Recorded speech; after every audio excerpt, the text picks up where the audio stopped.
Hey man, good morning, good morning, good morning. What's happening, man? It's your boy Rick, man. LIB Media, bro. We back, we back, we back. I'm gonna go ahead and say, I knew I could tell my background different because your boy now home, out with the fam.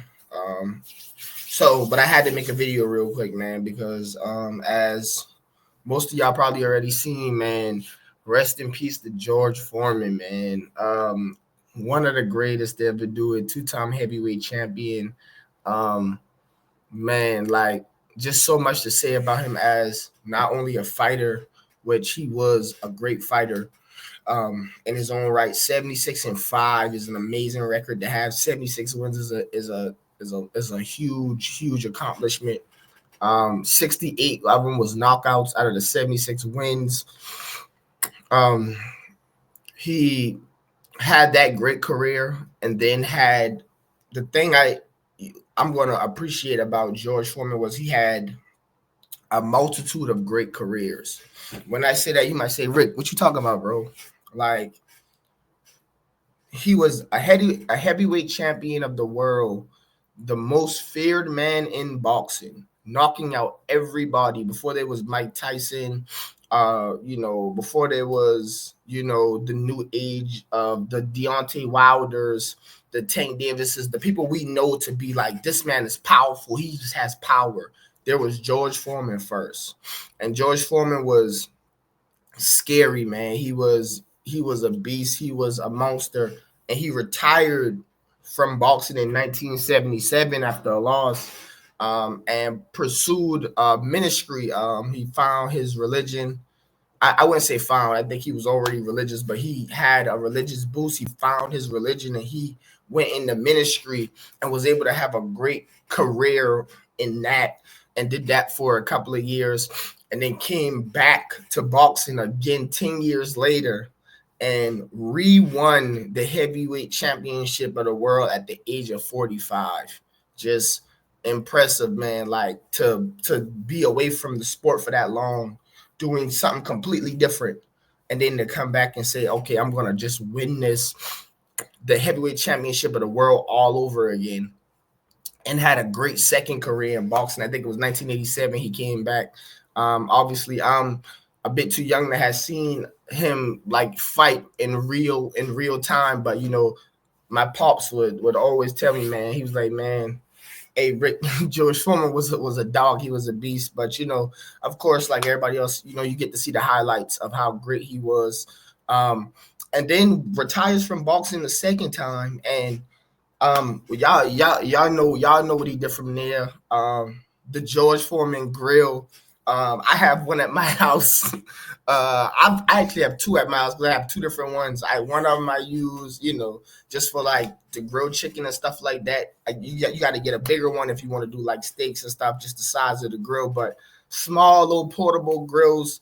They don't take up a lot of space in the house. They help make things quick. They drain all the grease and fat, off of the foods. You know what I'm saying? Like they drain all that stuff off. So it's way better, you know what I'm saying, than eating a piece of fried chicken. You get that George Foreman grill. You throw some chicken breasts on it, and you grill it up, and then you can cut it up, put it in the salad. Throw it on top of some rice. Just makes it for an easy, healthier meal. You know what I'm saying? So that George Foreman grill was a great thing, and it doesn't take a long time. You put some on that grill for about, I don't know, 10 minutes probably, and you be ready to rock and roll. You know what I'm saying? So he came out with the George Foreman grill. It was an immediate success. That got big, that got huge. And then he wrote multiple books, man, about like life, and about life after a professional career, and just I think he had a book about just smiling and going through adversity, and all of that, man. It's just a great human being, man. Just a great man, that accomplished so many things, man. That was just able to touch so many people in life in so many different ways. He'll definitely be missed, man. Major shout out to his family.